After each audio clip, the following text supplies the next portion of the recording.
So I've been playing around with Canvas here for the past week or so, just kind of getting to know it a little bit better. I've been playing a lot with the pages and with the modules, and just trying to figure out which for me is the best way to go. And I think for my purposes, I'm going to be sticking with pages. Modules was just a little bit too cumbersome. So here I've got my home page, and right now this is in a table. And what you're seeing here is these are images that I had kind of created, and they're little hot link buttons or so. So as I mentioned, that I've got them in pages, and here's week one, and where it's going to take you to, here I'm explaining the 8 mathematical practices. It looks like it's taking a long time to build. And then we're going to be getting into a welcome and getting to know you in Canvas.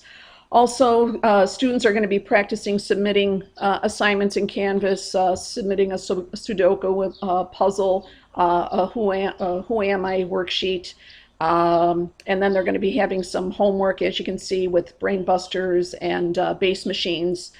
Then in addition to that, just kind of scrolling, as you can see, I've kind of broken down every day of the week and just kind of created a template for that. Listing the big ideas and what's going to be happening. In addition to that, let me just click on view all the pages. Again, this is the view that the teacher sees, slightly different than what the student sees. But what I'm finding very helpful here, well, let me just take you to week two. And week two, the practices have been narrowed down.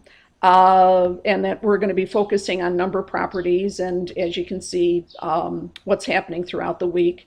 I'm also including some more big ideas and just focusing on the rules for adding integers, and this is where we're going to be implementing the mathematical practices.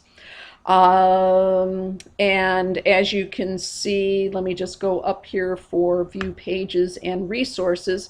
I've been playing around quite a bit trying to figure out what would be the best way to put resources in. And originally this page was just filled, and I thought, boy, oh boy, if I'm going to be doing this week after week or unit after unit, it might be best if I put the resources and listed them as Word documents or turned them into PDFs. So here, just to kind of give you an example, I've created the integers learning targets and online resources. And let me just pull that up, and what that is actually going to be looking like is here's the list of all the learning targets for adding and for subtracting, for multiplying, and then dividing. And then here I have a list of online resources. So the idea here is that for each unit will be a list of learning targets and resources, online resources that the students can do. Just thought it would be easier here to have order of operations worksheets and other worksheets, integer worksheets that that students could go ahead and pull up.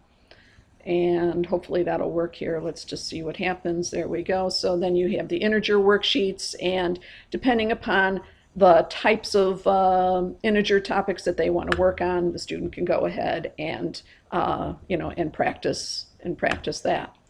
So that's what Canvas is looking like for me right now. I've also set up just a little quiz, and as a pre-assessment, not available until September 3rd. Something like a Base Machines knowledge check. This is just based on a video that I want the students to be working on throughout the year. And then from what I understand, I'm going to be looking into this a little bit more in terms of conferences and creating a conference, and we'll just call this a test conference, and I'll update that. And then I can go ahead and start the conference. And then this is going to load WebEx and with instructions on how to conduct a webinar. So I'm really looking forward to that. That's all I know about Canvas thus far, and just thought I'd share it with you.